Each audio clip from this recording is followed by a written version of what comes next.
Maka ini salah satu pintu kalau orang mau poligami. Karena memang ada hal di sini solusi diberikan dalam agama. Sama cerai solusi, sama juga poligami itu solusi, gitu kan?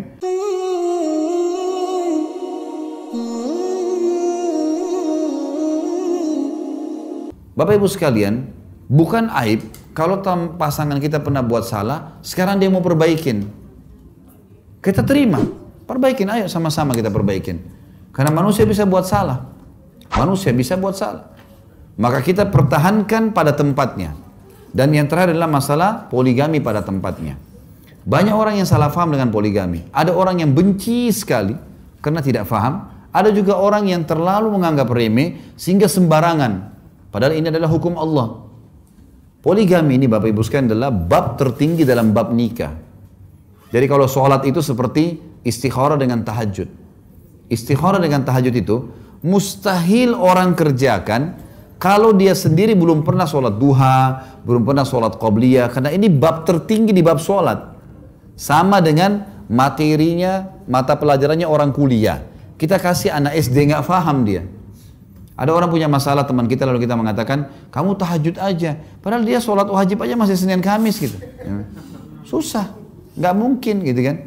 Atau dia masih belum pernah sholat sunnah yang lain, nggak mungkin dikerjain. Nah dalam masalah nikah juga begitu. Poligami itu bab tertinggi. Makanya orang banyak membenci berlebihan atau orang banyak menganggap remeh berlebihan. Terlalu serono-serono sembarangan melakukan karena tidak paham masalah ini.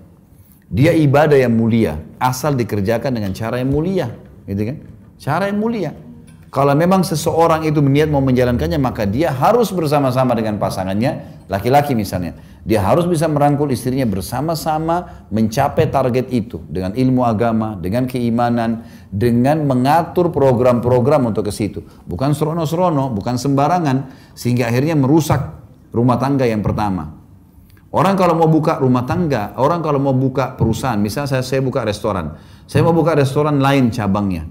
Maka harus betul-betul administrasi di restoran yang pertama sudah rapi.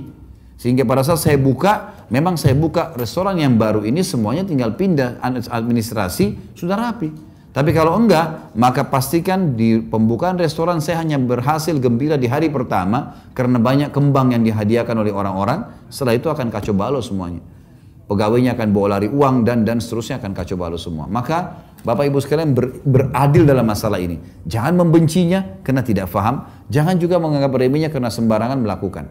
Jadi harus betul-betul dengan metode yang sangat santun, baik sehingga kita memahami kalau ini adalah agama Allah Subhanahu wa Ta'ala.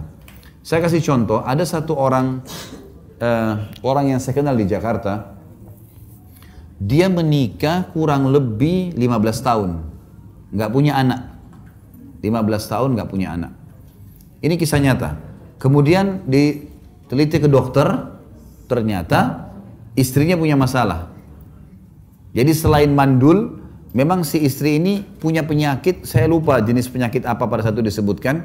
Jadi kalau berhubungan biologi sama suaminya, pasti dia tiba-tiba flu, demam. Si suami ini kena virus itu. Pasti habis berhubungan, pasti flu. Dia sampein ke orang tuanya, ibunya nggak percaya, ayahnya nggak percaya. Sampai dia pernah selesai berhubungan sama pasangannya, lalu dia datang, lalu dia mengatakan, ini lihat hasilnya. Memang seperti orang yang sakit flu berat dan ini. Jadi dokter memang betul-betul seperti itu. Baik, apa solusinya? Mandul nggak bisa punya anak. Kemudian juga, kalau berhubungan ada masalah nih. Mau diceraikan istrinya, 15 tahun bersama-sama. Gimana caranya menceraikan ini? Nggak mungkin gitu. Dia juga berat. Tapi kalau dia juga tetap pertahankan rumah tangga, dia nggak bisa punya anak. Maka ini salah satu pintu kalau orang mau poligami.